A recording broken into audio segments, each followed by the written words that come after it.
IPL 2026 के पहले मैचों का राउंड खत्म हो गया है। यानी आईपीएल 19 में हर एक टीम ने अपना एक एक मुकाबला खेल लिया है, जहां Rajasthan Royals, royal Challengers Bengaluru, Mumbai Indians, Punjab Kings और दिल्ली कैपिटल्स ने अपनी शुरुआत जीत से की है।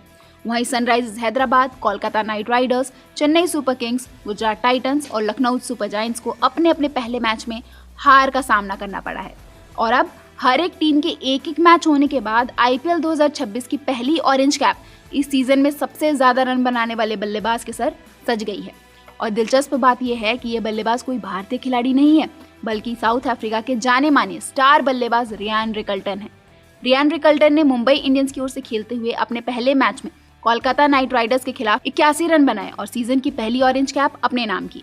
इसके साथ ही भारतीय स्टार बल्लेबाज ईशान किशन कैप हासिल करने से सिर्फ 1 रन से चूक गए। उन्होंने एसआरएच की कप्तानी करते हुए आरसीबी के खिलाफ शानदार 80 रनों की पारी खेली थी। अब अगर बात करें कि आखिर आईपीएल 2026 में सबसे ज्यादा रन बनाने वाले बल्लेबाज कौन है, तो आपको बता दें इस लिस्ट में नंबर 1 पर आते हैं रियान रिकल्टन, जो मुंबई इंडियंस के लिए खेल रहे हैं। उन्होंने अपने एक मुकाबले में 81 रन बनाए हैं। इस दौरान उनका स्ट्राइक रेट लगभग 188 का रहा है और उनके बल्ले से चौके छक्कों की अगर बात की जाए तो उन्होंने 4 चौके और 8 छक्के लगाए हैं। वहीं अगर ईशान किशन की बात की जाए तो ईशान किशन सनराइजर्स हैदराबाद की ओर से खेल रहे हैं और उन्होंने 80 रन बनाए हैं, जहां उनका स्ट्राइक रेट लगभग 211 का रहा है। इसी के साथ उन्होंने 8 चौके और 5 छक्के भी लगाए हैं। फिर नाम आता है भारत के पूर्व कप्तान और मुंबई इंडियंस के भी पूर्व कप्तान रोहित शर्मा का। मुंबई इंडियंस की तरफ से खेलते हुए रोहित शर्मा ने 78 रन बनाए और उनका स्ट्राइक रेट लगभग 206 का रहा। इस दौरान उन्होंने 6 चौके और 6 ही छक्के भी लगाए हैं। फिर नाम आता है पंजाब किंग्स के स्टार नए बल्लेबाज कूपर कॉनली का। कूपर कॉनली ने 72 रन बनाए हैं और उनका स्ट्राइक रेट 164 के करीब रहा है और इस दौरान उनके बल्ले से भी 5 चौके और 5 ही छक्के निकले हैं। फिर नाम आता है युवा बल्लेबाज समीर रिजवी का।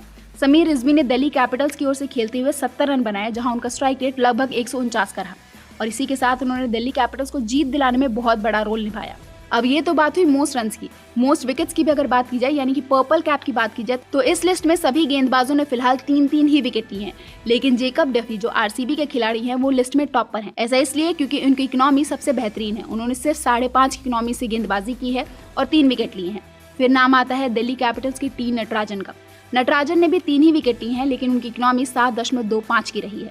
फिर आते हैं गुजरात टाइटंस के प्रसिद्ध कृष्णा। उन्होंने भी 3 ही विकेट लिए और उनकी इकोनॉमी 7.25 की रही है। फिर आते हैं दिल्ली कैपिटल्स के लुंगी नेगिडी, जिन्होंने 3 ही विकेट लिए हैं और उनकी इकोनॉमी जो है वो 7.36 की रही है। विजय कुमार वैशाख का, उन्होंने 3 ही विकेट लिए हैं लेकिन उनकी इकोनॉमी 8.5 की रही है। अब ऑरेंज कैप की लिस्ट में तो नाम आ चुका है रियान रिकल्टन का, जहां उन्होंने पहली ऑरेंज कैप जीत ली है। लेकिन फिलहाल जो पर्पल कैप है वो किसी एक खिलाड़ी के सर पर नहीं सज पाई है। तो आज का मुकाबला जो होगा वो डिसाइड कर सकता है कि आखिर कौन ऐसा खिलाड़ी होगा जिसके सर पर पर्पल कैप भी आ जाएगी। अब आप बताइए, आपके हिसाब से इस सीजन के खत्म होने तक कौन सा ऐसा खिलाड़ी होगा जो सबसे ज्यादा रन बनाएगा, यानी कि ऑरेंज कैप हासिल करेगा, और वही कौन होगा जो पर्पल कैप अपने नाम करेगा। आप अपनी राय हमें कमेंट्स में जरूर बताएं।